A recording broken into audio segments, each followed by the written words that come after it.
Hi guys, जय Jagannath, good evening, नमस्कार। मु आयुर्वेदिक विटालिटी तीनटा प्रोडक्ट विषय आपको जनईली। आज आपण आउ गोटे प्रोडक्ट नहीं आसी ना हूँ त्रिफला।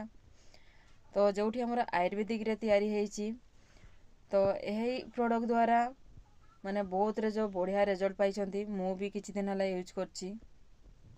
तो मु भावुची आपण मैंने भी यूज करेंगे जोटिकी आमर थंडा काश कफ द्वारा मुक्ति पाई परिबा।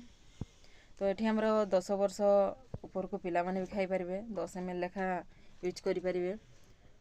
तो यहाँ आम जूस आकार पाई पारुछु। तो यह लिभर रो कि आमर स्किन रो बहुत बढ़िया रिजल्ट दउछि। आ मु जोटा निजे अनुभव करछि मु निजे भी यूज करछि। यार बेसी आमर रेट नाइनी, यह होछि हम 699 टंका। तो यही प्रोडक्टटा यहाँ हूँ त्रिफला देखंतु बेसी भी रेट नाइनी। तो यह मु भावुची आपण भी यूज करंतु आउ यूज करिकी निजे मध्य कहंतु कमेंट माध्यम रे। नमस्कार, रखुची मु काली को आउ गोटे प्रोडक्ट रो नेकी आसीबी। नमस्कार।